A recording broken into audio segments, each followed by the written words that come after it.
For that new information about the missing Avon mother, we broke the news yesterday at 5. A piece of her body was found in a pond in northwestern Indiana. Since then, we have learned that Naja Farrell actually has a connection to that area. Wish TV Sierra Hignite was there as police gave an update on the investigation. She joined us now live in Avon with the latest developments in the case. Sierra.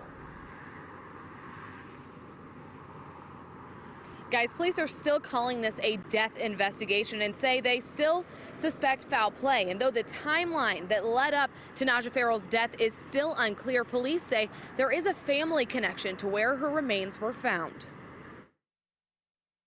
Police still don't have many answers when it comes to what happened to Naja Farrell. The coroner's office, as well as the forensic pathologist, are going to be determining at this moment that the manner and cause of death from the remains found yesterday will be classified as undetermined. Police are now trying to figure out how Naja's remains ended up in Crown Point, and they're hoping the state crime lab can help. So whenever they pay attention to what the weather is like in that area, it just complicates it to the point where they cannot really establish a timeline that would be helpful for us in pinpointing that.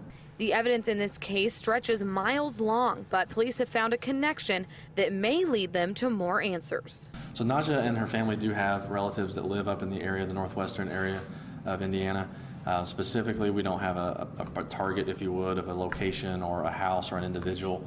So historically, there's ties there through the family, but nothing specific that we can willing to talk about. Police say they are not naming a person of interest yet, but say they don't think there is a threat to the public. So until we attach ourselves to a known piece of information or a declaration from a coroner, from a forensic pathologist, or the evidence, I'm very careful to cast perspective on the idea that there's a killer on the loose, so to speak. At this point, police will not release any more details on how Naja died until they learn more from the coroner and the prosecutor. The difficulty in most investigations is to not jump to that conclusion and attach yourself to a theory that might lead you down the wrong path. Now, prior to the remains being found late Monday night, police say they weren't doing any active searches in Crown Point. But based on their findings and the latest evidence, police say they're confident that someone, somewhere, knows what happened to Naja Farrell. Reporting live in Avon, Sierra Hignite, Wish TV News 8.